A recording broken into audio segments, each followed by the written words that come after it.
assunto. Paulo defendia que o evangelho não deveria vir casado com os costumes judaicos.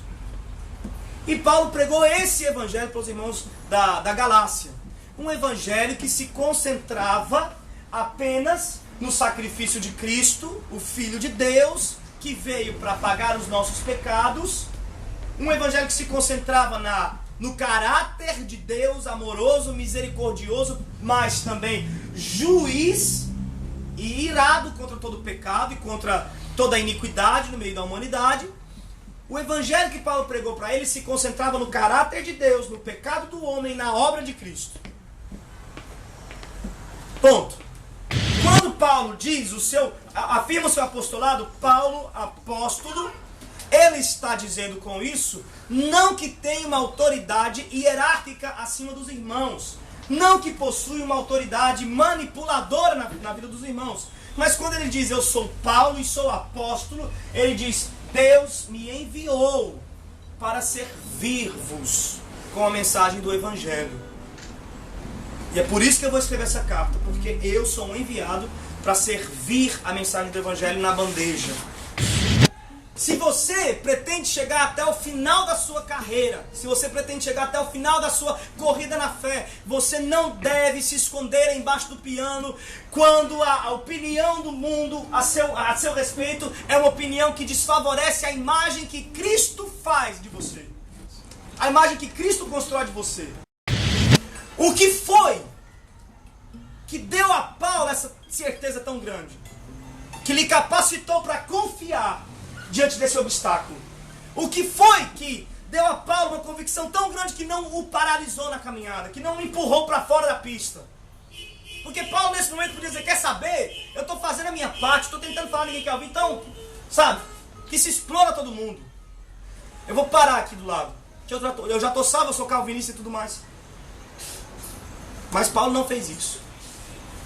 Eu quero oferecer para vocês, à luz dessa porção bíblica, nesse momento em que Paulo afirma sua identidade apostólica, eu identifico aqui um antídoto para estes momentos que a nossa identidade é questionada. Paulo está firmado com a sua identidade no fato de que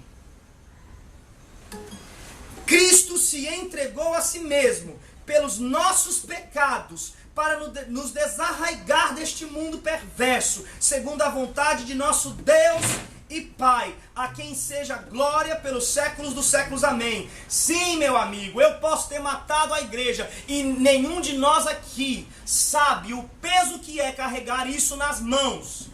Paulo sabia, e isso fazia com que questionasse o ministério dele, mas ele dizia, sim, eu posso carregar este peso nas minhas mãos, eu posso carregar este sangue, mas saibam vocês que Cristo se entregou a si mesmo pelos nossos pecados.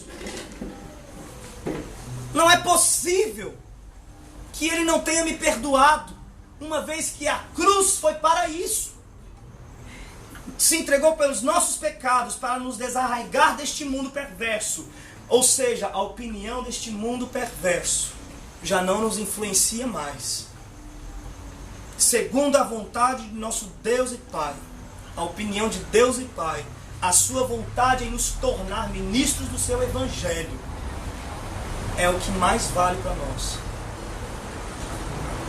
Se você quer continuar correndo, mesmo quando todo mundo diz que você não nasceu para correr essa corrida, lembre-se que Cristo morreu para que você corresse essa corrida. E continue caminhando. E lendo o comentário de João Calvino acerca desse termo, seja anátema todo aquele que anuncia um evangelho diferente deste que já vos foi anunciado.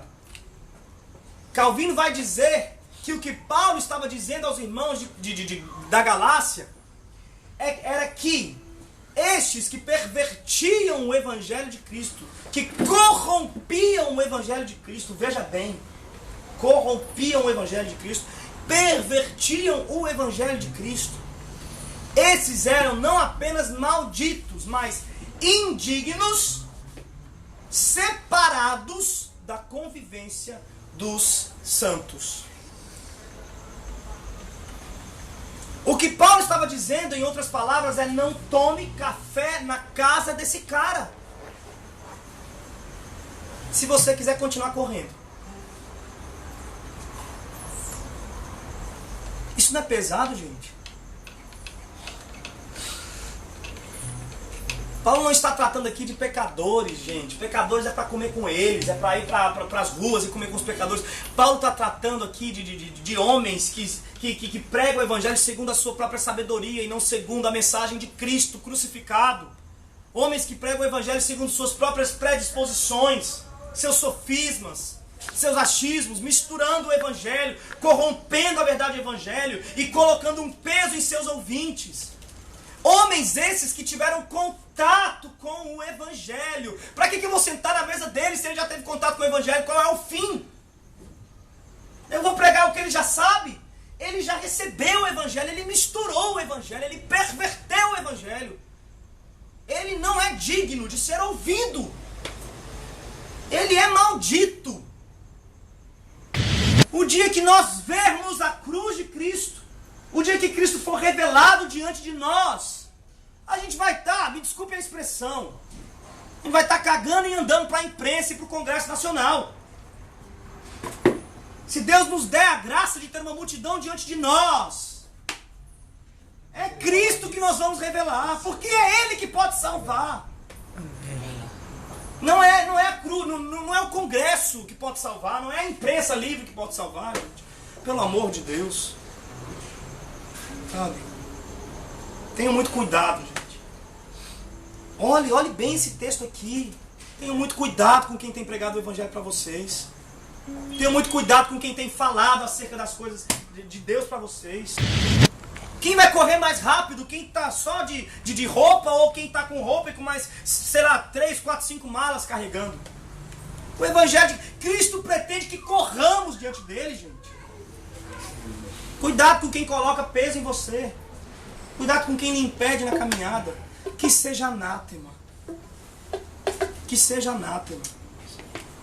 Nós estamos vivendo em um tempo de uma igreja ignorante, que é levada por todo o vento de doutrina. Uma igreja que não tem capacidade de olhar e discernir. Discernir. A mensagem que está recebendo. Não tem capacidade de olhar. Eita, essa mensagem aí está errando aqui. Está falhando nesse ponto. Está falhando nesse daqui. Está pervertendo o evangelho. Está corrompendo a fé. Pode gerar tal problema. Ninguém faz isso hoje na igreja. A gente simplesmente senta e escuta. Querido, se a gente não quer parar na caminhada por causa dos falsos profetas, dos falsos apóstolos, precisamos desenvolver um senso de discernimento espiritual, um senso de crítica textual. Para isso, queridos, eu não sei se você parou na caminhada por causa disso, de falsos ensinos, mas o que eu sugiro para você, leia a Bíblia. Leia a Bíblia, que o Espírito Santo vai lhe auxiliar a entender o que é evangelho. Leia Mateus, leia Marcos, Lucas e João. É o evangelho de Cristo. Porque ouvistes qual foi o meu proceder outrora no judaísmo, como sobremaneira perseguia eu a igreja de Deus e a devastava. E na minha nação, quanto ao judaísmo, avantajava-me a muitos da minha idade, sendo extremamente zeloso das tradições de meus pais. Ainda é a mesma seção, onde ele prova por A mais B que não está preso a homens, ele está preso somente a Cristo. E aí ele se lembra, e lembra aos demais irmãos da época que ele era do judaísmo, como que ele era fervoroso na perseguição dos cristãos. Mais uma vez, que Paulo compreende que estava indo contra o próprio Deus. Paulo também não tem ligação nem mesmo com os principais dos sacerdotes. Paulo não tem medo de romper com o judaísmo. Paulo rompeu com o judaísmo. E é isso que ele está querendo dizer nesse momento. Eu não estou preso a homens. Vocês se lembram que eu era do judaísmo. Eu era um dos melhores. Ainda jovem, eu era o mais elevado das pessoas da minha idade. Vocês se lembram. E eu não tive medo de romper com eles. A ideia é essa. Não se enganem. Eu não vou temer falar a verdade para vocês, porque com medo de perder vocês ou perder alguém. Não se enganem, eu rompi com o judaísmo. Eu posso romper a qualquer momento com homens, porque sou preso a Cristo e a sua verdade.